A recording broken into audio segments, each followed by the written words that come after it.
Bienvenidos a su tiempo de meditación. Amigos, hermanos en Cristo, iglesia preciosa, esa novia que se prepara para el pronto retorno del Señor. Como ministros del Señor, tenemos el imperativo, arde en nuestro corazón compartirles siempre la palabra de Dios.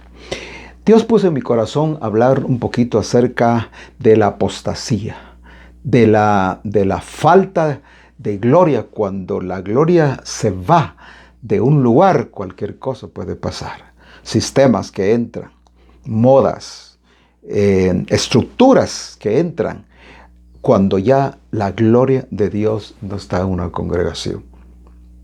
Cuando está la ausencia de su presencia, es tremendo. Puede cualquier cosa sustituir la gloria de Dios. Entonces, el capítulo 1 del libro de Isaías narra acerca de la apostasía de Israel. Y vamos a tener el privilegio de compartir 5 capítulos. Y cuando estemos en el capítulo 6, vamos a ver una revelación que tuvo Dios con el profeta Isaías. Isaías es el único hombre del linaje real, de la realeza. Pero aún con esa condición social, él tuvo que tener una revelación directa con Dios. Y aún cuando él ya expuso 5 capítulos, imagínense, 5 capítulos de Isaías hasta el capítulo 6, él tiene un encuentro. Así que me gustaría que usted llevara la secuencia de estos 5 temas. Y especialmente porque usaremos nuestro título Icabod. Icabod, ¿qué significa? Icabod significa sin gloria. ¿Y en dónde está ese pasaje? Primer libro de Samuel, capítulo 4, verso 21. Ahí encontramos esa palabra, Icabod. Pero hay un historial sobre todo, pero esa experiencia es interesante. Icabod. Entonces, siguiendo el hilo de ideas aquí acerca de esta revelación, dice el profeta: visión de Isaías, hijo de Amós, el cual vio sobre Judá y sobre Jerusalén. Así que estos 2 puntos son interesantes porque ahí está el asunto, ahí está el problema de Judá y Jerusalén. Y enfoca la apostasía de esa nación, de esos 2 pueblos que se dividieron. Entonces el profeta entra diciendo: oí cielos y escucha tu tierra, porque habla Jehová, cría hijos y engrandecílos, pero ellos se rebelaron contra mí. Entonces aquí el profeta dice: escucha tú cielos y tu tierra. ¿Por qué no dice? Es como aquel dicho que decimos, lo dijo a Pedro para que lo escuche Juan, ¿verdad? Es decir, las leyes que rigen esa naturaleza de los cielos, ese macrouniverso, esas leyes del universo, esas leyes de la tierra, todo ese sistema de la ecología, todo ese sistema que rige ese macro poderes que hay en este universo, cielos y tierra, pero todos están regidos bajo leyes, bajo estatutos. El mar le dijo Dios hasta aquí y ahí está con obediencia, pero el pueblo de Dios no. Por eso dice: escucha tus cielos y escucha tu tierra, porque habla Jehová. Engrandecílos y ellos se rebelaron contra mí. Les dio tanta grandeza, tanta gloria, tanto poder, porque Dios les dijo que iban a ser cabeza y no cola. Entonces el profeta sigue diciendo en el verso 3, dice: el buey conoce a su dueño y el asno el pesebre de su señor, pero Israel no me conoce. Mi pueblo no tiene entendimiento. Ahora, esa falta de entendimiento viene de una palabra que es vértigo. Ese término de vértigo, según el diccionario, es trastorno del sentido, del equilibrio. Se caracteriza por una sensación de un movimiento rotatorio. Es decir, que no tiene estabilidad. Dice el diccionario, turbación del juicio. Es decir, no tiene un norte. no tiene una visión clara, no tiene un camino para ir en esa luz. Y ese es el problema. Cuando no hay gloria, por eso le pusimos el tema Icabod. Icabod, sin gloria. Cuando ya no hay gloria. Entonces, estos capítulos están llenos de una desviación, si usted quiere, teológica, pues, de los caminos de Dios. Oh, generación pecadora, pueblo cargado de maldad, generación de malignos, hijos depravados, dejaron a Jehová y provocaron ira al Santo de Israel y se tornaron atrás. ¿Por qué habéis de ser castigados aún? Mire qué carácter el de nuestro Dios, de nuestro Padre. Aún con todo lo que describe aquí, hay una actitud bastante dura, bastante fuerte. Entonces vamos a ver algunas cuestiones. Cuando Isaías, el mismo profeta, en su capítulo 5 y versículo 13, oiga lo que dice: por tanto mi pueblo fue llevado cautivo. Me gustaría que apuntaran todos estos estudios, por favor, porque vale la pena que usted tome su tiempo ahí y abra las escrituras para que, acordes al fundamento bíblico, podamos exponer y si todo está dentro del marco bíblico, entonces vale la pena exponer todo esto y entender qué es lo que sucedió con el pueblo de Israel. Dice, por tanto, 5:13 del mismo libro de Isaías: por tanto mi pueblo fue llevado cautivo porque no tuvo ciencia, no tuvo discernimiento, no entendió su tiempo, no entendió su época. Cuando un corazón se endurece y pierde la sensibilidad, cualquier cosa puede hacer. Ese es el problema. Porque mucha gente quizá en este tiempo nos va a servir para reflexionar, porque no hemos estado haciendo. Imagínense que más tarde, cuando avancemos en el próximo estudio, vamos a encontrar, dice aquí, ¿para qué a mí? Dice Jehová, adelantando un poquito, porque esto lo vamos a exponer más adelante. ¿Para qué a mí? Dice Jehová, la multitud de vuestros sacrificios. Harto estoy de holocaustos y de carneros y de cebos de animales gruesos. No quiero sangre de bueyes ni de ovejas. Dice Dios, no quiero. Es decir, Dios está herido, lastimado. ¿Para qué me traen eso? Dice, si yo no lo quiero, no se los he pedido. Imagínense, en el templo, hasta dónde había llegado el pueblo. Entonces mi pueblo, dice, fue talado, dice otra versión, porque le faltó sabiduría. Eso está en el libro de Oseas capítulo 4 y versículo 10. Lo puede apuntar, apúntelo. Oseas 4:6 dice, mi pueblo fue talado porque le faltó sabiduría. En ese versículo encontramos 4 cosas que vale la pena hacer todo un estudio, pero quizá un poquito más adelante. Número 1, fueron talados todos. Fueron borrados, quitados, arrancados. Número 2, fueron echados del sacerdocio. Los ministros fueron expulsados del sacerdocio, ya no funcionaron. Dice, y se olvidaron de la ley. Y número 4, mire qué peligroso. Dice, y Dios se olvidó de sus hijos. Pueblo de Dios, esperen en el Señor. Que tus hijos y mis hijos puedan buscar a Dios en el tiempo que vivimos. Yo creo con todo mi corazón que viene una restauración familiar. Y no importa dónde estén tus hijos, están bajo promesa, están bajo el pacto de Dios. Porque aquí dice, y Dios se olvidó de sus hijos. ¿Dónde está eso? En el mismo verso de Oseas 4:6. En fin, ahora vamos a ver lo que dicen algunos profetas más acerca de este capítulo 1 que estamos analizando. Escuchemos lo que dijo el profeta Jeremías, capítulo 5 y versículo 13. Escuche. Del 13 en adelante voy a leer el verso 31 específicamente. Dice, los profetas profetizaron mentira. Y los sacerdotes dirigían por manos de ellos. Y mi pueblo así lo quiso. ¿Qué haremos? Dice Dios. ¿Qué haréis al fin? Qué pregunta más tremenda. Dice, los sacerdotes dirigían por manos de ellos y mi pueblo así lo quiso. Se adaptaron al sistema porque no hubo discernimiento. Hubo turbación, hubo confusión y el pueblo no discernía.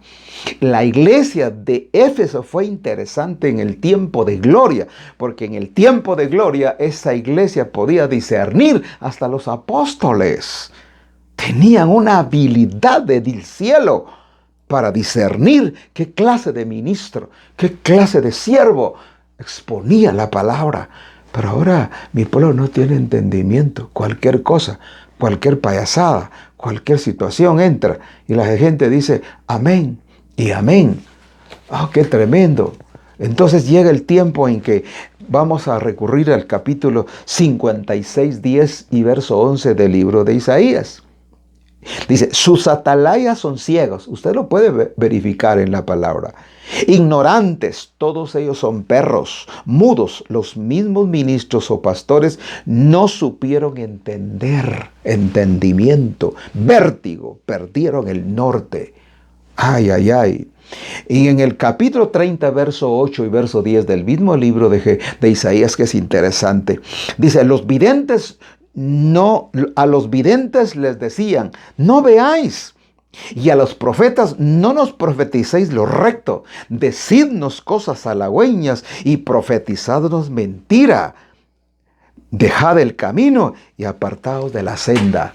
Un ministro, no diré el nombre por ética, pero un ministro en los Estados Unidos que tiene una iglesia poderosa, una iglesia poderosa, grande, les dijo un día a sus ovejas en el púlpito, todo el tiempo que yo esté de pastor, nunca escucharán de mi boca la palabra pecado.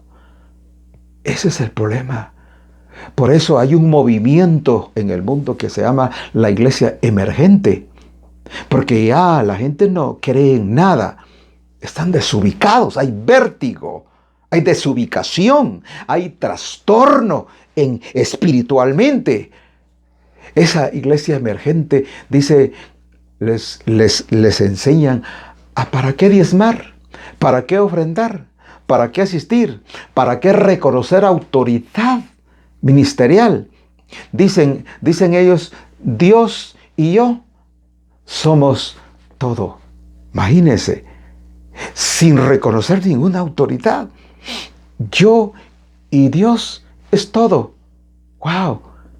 ¡Qué tremendo! No hay una sujeción a la autoridad ministerial. Los hermanos ya no se sujetan. Es más, la crítica. Mucha crítica, mucha murmuración, es lo que Dios está diciendo en este capítulo. Vamos a seguir viendo cuidadosamente todo esto. Yo quiero terminar ya porque aquí hay algo que me llama la atención y quiero dejar en sus corazones un pensamiento. La autoría de estos pensamientos es el hermano Luis M. Ortiz. Quizá alguien lo conoció y yo tuve el privilegio de estar con él hace muchos años. Y él dijo estas en un poema que él cita parte de ese poema, dice así: es triste perder el alma en la selva, pero es mucho más triste perder el alma en la iglesia. Lo vuelvo a repetir. Posiblemente pueda ser una tremenda reflexión en nuestra vida espiritual. Es triste perder el alma en la selva, pero mucho más triste perder el alma en la iglesia. Es mejor ser un pagano en la selva que ser un mundano en la iglesia. Y la otra frase que tiene es: qué terrible ser frío y perderse en la selva, pero es mucho más terrible ser frío y perderse en la iglesia. ¡Oh, qué tremendo! Esto está tremendo. De manera que, quiero decirles que estamos comenzando ya estos 3 temas, esos 5 temas, y Icabod, que se le grabe Icabod, cuando la gloria se va, cuando la gloria se pierde, se preparan varios caminos todavía. ¿Por qué? Porque el mundo así lo quiso. Tal vez todavía reforzando un poquito más lo que estoy analizando porque hay mucho más. Pero me quedé en esta parte donde dice, oh gente pecadora, pueblo cargado de maldad, generación de malignos, hijos depravados, dejaron a Jehová y provocaron ir al Santo de Israel y se tornaron atrás. Y en el verso 5, donde quiero terminar, dice, ¿para qué habéis de ser castigados aún? ¿Qué es la idea de ese verso? La idea de ese verso es que tenemos el carácter, el amor de un padre que le está diciendo a su hijo, ya no más dinero, ya no más castigo, ya no más corrección. Yo soy tu padre, te voy a corregir. Pero dice, ¿para qué habéis de ser castigados aún? Si yo los voy a tener que corregir otra vez. Entonces quiero ir al capítulo 32 del libro de Deuteronomio y versículo 1, donde dice, escuchad cielos. Mire, el mismo espíritu que tiene el profeta Isaías es el mismo espíritu que tiene el profeta Moisés, el líder Moisés, el libertador de Israel. Y en esto voy a terminar. Escuchad cielos y hablaré, oiga la tierra. Eso fue lo que dijo el profeta. La misma expresión. Escuchad cielos y hablaré, y oiga la tierra los dichos de mi boca. ¿Por qué no le dice, escuchen pueblo mío, mi ley, sino escuchad cielos y escuchad tierra? ¡Qué tremendo! Goteará la lluvia como la lluvia mi doctrina. Destilará como el rocío mi razonamiento y como la llovizna sobre la grama y como las gotas sobre la hierba. Porque el nombre de Jehová invocaré. Engrandeced a nuestro Dios. Él es la roca cuya obra es perfecta, porque todos sus caminos son rectitud. Dios de verdad, ninguna iniquidad en él. No se le puede atribuir despropósito a Dios en ningún punto. Dios es tu Padre, es mi Padre, y nos puede corregir. Yo no quiero decirte esta mañana, el hermano nos señala, nos critica. No, yo estoy exponiendo de que todos necesitamos. Cuando entremos al capítulo 5, por eso me gustaría que siguiera la secuencia. Cuando entremos al capítulo 5 va a ser una cosa maravillosa. Nos vamos a deleitar la revelación que tuvo el profeta, aun cuando él ya enseñaba. Finalmente Moisés nos dice, porque todos sus caminos son rectos. Todos los caminos de Dios son rectos. Toda verdad está en él. Él es justo y recto. La corrupción no es suya. No es de Dios. A sus hijos la mancha de ellos, generación torcida y perversa, así pagáis a Jehová. Notan que si hacemos un paralelismo, es exacto lo que dice Moisés, lo que dice Jeremías y lo que dice Isaías. Finalmente, así pagáis a Jehová, pueblo loco, ignorante. ¿No Él es tu Padre que te poseyó? Él te hizo y te ha engrandecido. Acuérdate de los tiempos antiguos y considera los años de generación en generación. Pregunta a tu Padre que Él te lo declarará. Vamos a orar para decirle, Padre, ¿qué quieres de nosotros? Señor Jesús, ¿qué quieres de nosotros? Señor Espíritu Santo, revélanos, redargúyanos, corrígenos.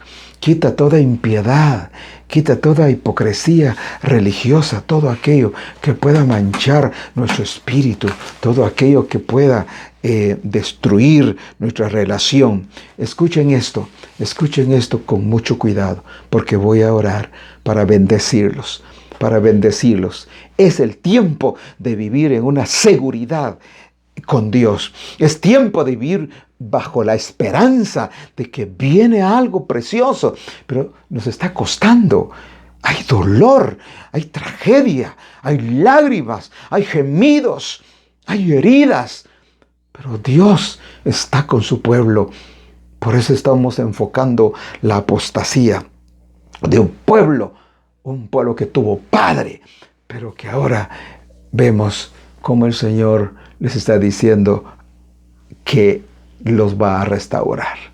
Vamos a ver la restauración de ese pueblo. Así como muchos, quizá amigos y hermanos, esperan una restauración en su casa, en su hogar, en su matrimonio. Una restauración en la iglesia, una restauración total. Imagínense los 5 ministerios, los dones, la alabanza, la adoración, la danza, los frutos. ¡Qué maravilla! ¡Qué precioso! Escuchen, porque ¿qué es lo que Dios está haciendo con ese pueblo de Israel en tiempo de Isaías? Quitando la impiedad, quitando esa iniquidad, quitando la iniquidad. La piedad es una cosa que vamos a ser realistas. Es el caminar con Dios, es el caminar con Jesús. Y quiero decirles, Jesús no fue evangélico. Jesús no fue evangélico. A Jesús no lo mataron los comunistas, no lo mataron los ateos. A Jesús lo mataron los religiosos. Y la religión, como dijo alguien, es el opio de los pueblos. La religión envanece y embrutece. La religión trae vértigo. Por eso oramos para que Dios nos dé discernimiento, sabiduría, inteligencia, capacidad de discernir el tiempo que vivimos. Oremos.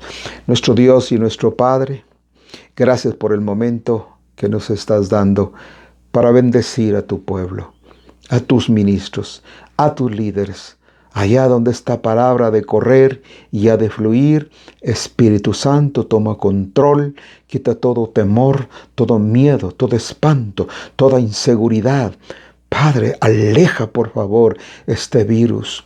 Cúbrenos con tu sangre preciosa, que las puertas de nuestras casas estén cubiertas de tu sangre, porque el ángel de la muerte viene, pero no podrá entrar, porque hay señal de santidad, señal de pureza, señal de búsqueda, señal de doblegarnos a ti. Gracias, Señor, por este momento. Señor, con autoridad, bendigo a tu pueblo en el nombre poderoso. Bendigo a las familias, bendigo a aquellos que no tienen trabajo, que no faltará pan en la mesa y la consolación de tu Espíritu no ha de faltar en cada familia.